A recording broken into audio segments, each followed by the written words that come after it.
Hello there. Hope you are well. Welcome to this channel, where we will be reviewing the movie stories. Today we will see about the movie named The Man from Earth. I have covered the plot as far as my understanding. Please watch the movie, where you might get a different perspective of the plot. Without further ado, let's get into the video. Movie starts with Professor John Oldman, who is packing his belongings onto his truck, preparing to move to a new home.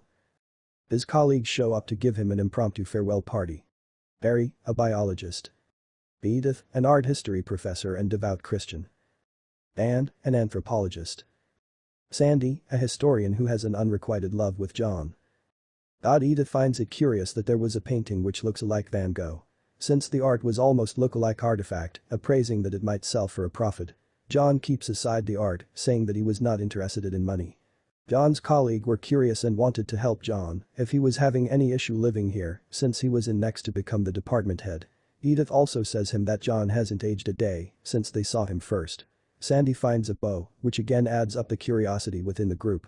Meanwhile, another John's colleague, Art, an archaeologist, and his younger student Linda, arrives to his home. As John's colleagues press him to explain the reason for his departure, he picks up from a reference to Magdalenian cultures by Dan and slowly, and somewhat reluctantly, reveals that he is a prehistoric caveman himself from that precise period. He states that he has lived for more than 14 millennia and that he relocates every 10 years to keep others from realizing that he does not age. He begins his tale under the guise of a possible science fiction story, but eventually stops speaking in hypotheticals and begins answering questions from a first-person perspective. His colleagues refuse to believe his story but accept it as a working hypothesis in order to glean his true intentions.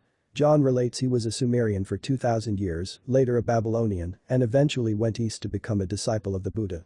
He claims to have had a chance to sail with Columbus, admitting that at the time he still believed the earth was flat, and to have befriended Van Gogh, one of whose original paintings he apparently owns, a gift from the artist himself.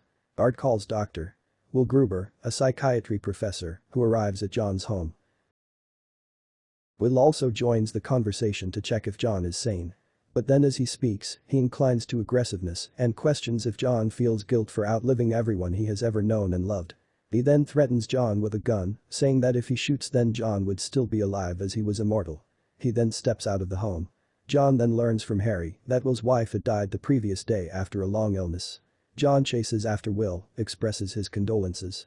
Will leaves out to get some fresh air.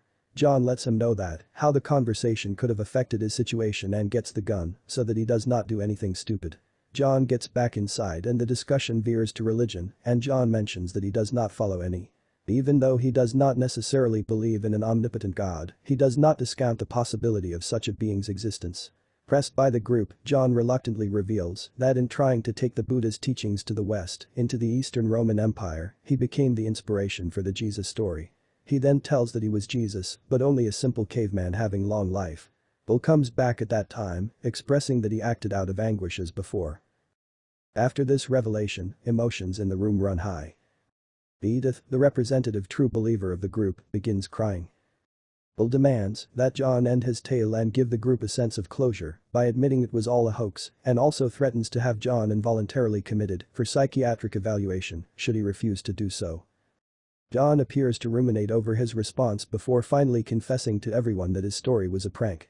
John's friends leave the party with various reactions. Edith is relieved. Harry indicates an open mind. Art never wants to see John again. Will still believes John needs professional help. Sandy and Linda clearly believe John. Anne is heavily implied to believe John. After everyone else but Will and Sandy have left, Will overhears John and Sandy's conversation, which suggests the story could be true after all. John mentions some of the pseudonyms he has used over the years, and Will realizes one was his father's name. He asks John questions that only a very close acquaintance could answer.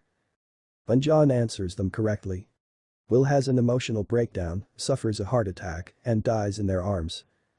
After the body has been taken away, Sandy realizes that if the story is true, this is the first time John has seen one of his grown children die. John wordlessly gets in his truck and starts to drive to an unknown destination. Having apparently reconsidered, he then stops and waits for Sandy, who walks over to the truck. Some of the review scores based on the famous review sites for your reference. Thank you for watching the video. If you like this video, give us a thumbs up and please subscribe for more. Your appreciation means a lot for us to keep making contents further. See you on the next video.